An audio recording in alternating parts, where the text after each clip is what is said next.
بسم اللہ الرحمن الرحیم۔ نوافل میں سب سے افضل تہجد کی نماز ہے۔ ان نوافل میں ایک نفل سب سے افضل ہے۔ آج جی چاہتا ہے کہ اس کے بارے میں کچھ عرض کروں تاکہ نوافل میں جو سب سے افضل ہے اس کے ہم بھی پابند ہو جائیں اور اس کو اپنے عمل میں لے کر اس کی عادت بنا لیں، تاکہ اس نفل پر جو ثواب عظیم قرآن و حدیث میں بیان کیا گیا ہے وہ ہمیں بھی حاصل ہو سکے۔ نوافل میں سب سے افضل اور سب سے اعلیٰ نفل نماز تہجد کی نماز ہے، جو عام طور پر رات کو سو کر اٹھنے کے بعد ادا کی جاتی ہے۔ لیکن تہجد کی نماز کے لیے سونا ضروری نہیں ہے۔ اگر کوئی شخص ساری رات جاگے، جیسے بعض لوگ شب قدر میں ساری رات جاگتے ہیں، شب بارات میں بھی ساری رات جاگتے ہیں، عید کے شب میں ساری رات جاگتے ہیں اور بغیر سوئے تہجد پڑھے تو اس کی تہجد بھی بلا شبہ تہجد ہے، اور یقیناً اس کے لیے بھی وہی ثواب ہے جو تہجد کے لیے بیان کیا گیا ہے۔ لیکن عام طور پر تہجد کی نماز وہ کہلاتی ہے جو سو کر اٹھنے کے بعد پڑھی جاتی ہے، کیونکہ عام طور پر تمام لوگ ساری رات نہیں جاگتے، بلکہ سب لوگ رات کو سوتے ہیں اور رات کے کسی حصے میں اٹھ کر تہجد کی نماز ادا کرتے ہیں۔ تہجد کی نماز کا وقت عشاء کے فرضوں کے بعد شروع ہوتا ہے، عشاء کے فرضوں کے بعد، اور صبح صادق تک رہتا ہے۔ شروع وقت میں اس کا پڑھنا جائز ہے، جبکہ آخر شب میں تہجد کی نماز پڑھنا افضل ہے۔ بعض لوگ کہ عشاء کی نماز کے بعد 2 رکعت نفل پڑھتے، یہ بھی تہجد ہے، لیکن افضل کون سا ہے کہ رات کے آخری حصے میں اٹھ کر اللہ کے ساتھ نیاز و فریاد کرنا، یہ سب سے افضل تہجد ہے۔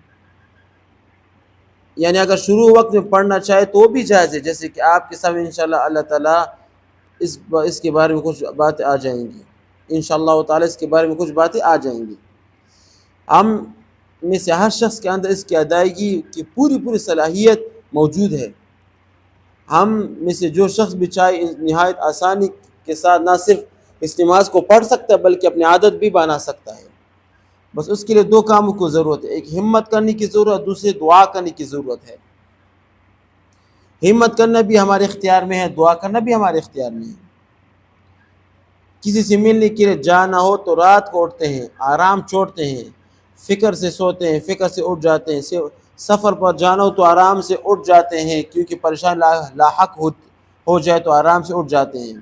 اور پیسوں کی خاطر کتنے لوگ ساری رات جاگتے ہیں اور سو کر اٹھ کر چلے جاتے ہیں۔ معلوم ہوا کہ رات کو اٹھنے کی ہمارے اندر صلاحیت موجود ہے، اور اللہ تعالیٰ نے ہمارے اندر اس کے پڑھنے کی پوری قدرت رکھی ہوئی ہے، اور پھر ہم اللہ تعالیٰ سے کی دعا بھی مانگ سکتے ہیں۔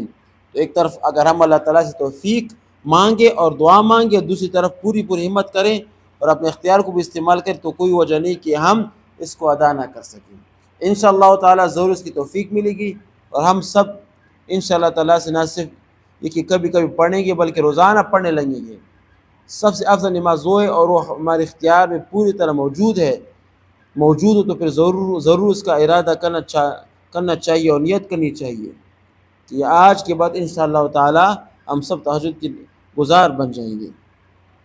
حدیث شریف فرمایا گیا کہ رمضان شریف کے روزوں کے بعد سب سے افضل روزہ 10 محرم الحرام کا روزہ ہے، جو پچھلی امتوں کے اوپر فرض تھا، اور شروع اسلام میں بھی یہ فرض تھا۔ رمضان شریف کے روزوں کی فرضیت کے بعد اس کی فرضیت ختم ہو گئی، لیکن نفل و مستحب ہونا باقی ہے۔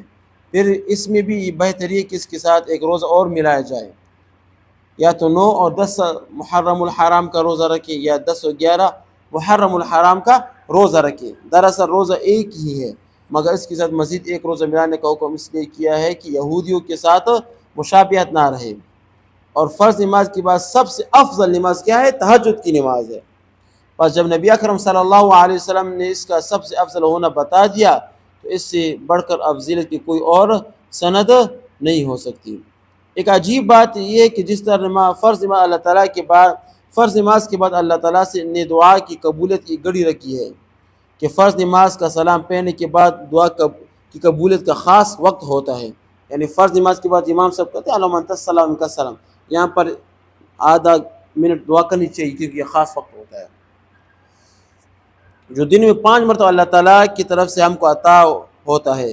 تو اس وقت بندہ بھی جو دعا کرے اللہ تعالیٰ قبول فرما لیتے۔ ایسی ہی رات میں بھی اللہ تعالیٰ نے ایک گھڑی رکھی ہے کہ اس وقت بندہ جب اللہ تعالیٰ سے دعا مانگتا ہے تو اس کی کیا دعا قبول ہو جاتی ہے، خاص طور پر رات کے آخری تہائی حصے میں، یعنی تہجد کے وقت میں جب کوئی بندہ دعا کرتے تو اللہ تعالیٰ اس کی دعا کیا کرتے ہیں، قبول فرماتے ہیں۔